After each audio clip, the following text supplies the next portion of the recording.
Hey y'all, I'm Rachel Dolphy, and today we are going to make a green Bloody Maria.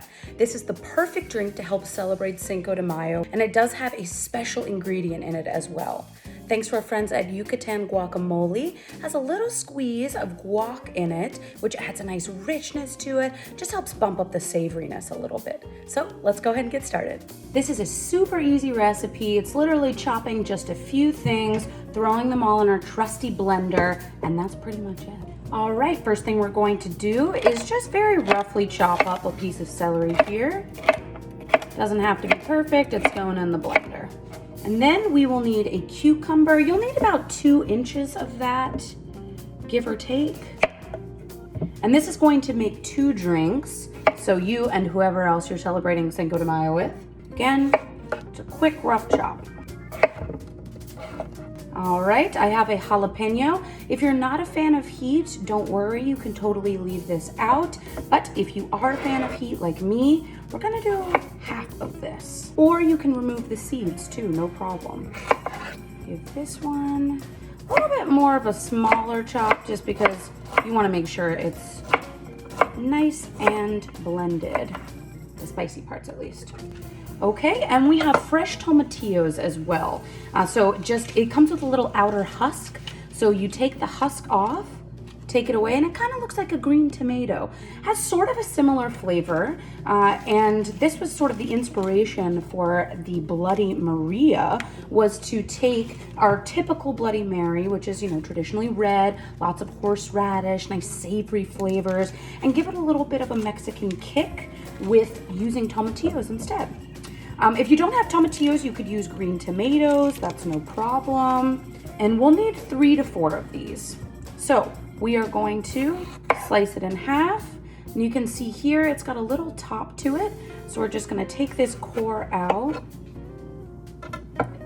and we'll give this a rough chop. And that last one was pretty big, so actually we're good with 3. We're also going to add 1 tablespoon of cilantro, roughly chopped. And this will add a nice herbaceous note to it. And again, just kind of pumps up the savory element of it a little bit. And if you're someone that hates Bloody Marys because you say they taste like pasta sauce, many of my friends say this would be a great one for you to try because honestly, it kind of tastes like a green smoothie mixed with a Bloody Mary mixed with tequila. It's amazing. So the secret ingredient, our Yucatan Squeeze Authentic Style Guacamole. I love this because it has a little plastic piece at the bottom that prevents the guacamole from going brown. It's also really easy to throw into a cooler. Anything that you need this for, this is like your on-the-go guac, which personally I'd like to be on the go with guac all the time. So we are going to add 2 tablespoons of this into our blender. Okay, so next we are going to add our second most important ingredient, 3 shots of tequila. We're also going to add the juice of half a lime. Really give it some good arm power. There we go. And that citrus note just helps brighten it up a little bit. I love the addition of the lime. I think it's amazing. We have a few more traditional Bloody Mary ingredients. So right here I have horseradish. We also have Worcestershire and a little bit of hot sauce. I'm going green, staying with the theme. So we're gonna do 1 teaspoon of each. 1 more teaspoon of Worcestershire, so it's 2 teaspoons of Worcestershire. And if you like it spicier, add any of these ingredients, double them, whatever you wanna do. We're going to do half a teaspoon of salt, kind of wake up those flavors a little bit. And we're also going to do freshly cracked pepper. All right, and now let's blend.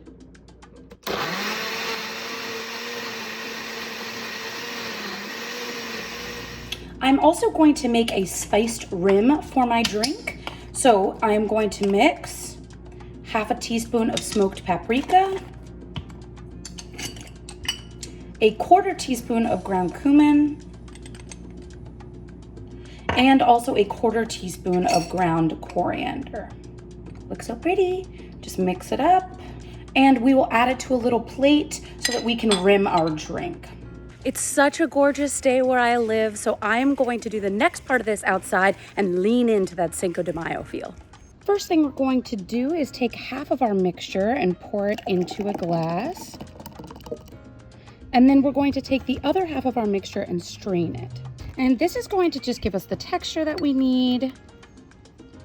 And once it has drained, we will discard the solids. And now we have the exact amount we need. Okay, now it's time to roll the Bloody Maria. So what we're going to do is take one glass, pour it into here, and then do the same thing over and over again. And this is just to fully integrate the drink. It's also to allow the ice to just slightly melt. You don't want anything too crazy, but it is just going to help combine both the drinks. Perfect. Next, we're going to take a fresh glass, lightly rim it with a little bit of lime. And this is going to let our spice mixture actually adhere to the lip of the glass. We have our spice mixture. And just gently roll it in here. If you don't like the heat that comes from the smoked paprika or any of that, you can totally leave it out. You could do tajin instead, or tahine, and call it a day. A little bit of fresh ice. And our green Bloody Maria.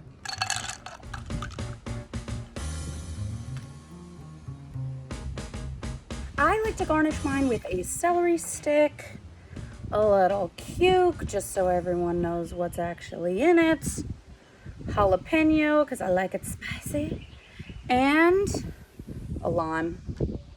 Perfect! Look at this green beauty. She's stunning. Let's go ahead and take a sip. Oh my gosh. I had to go back in.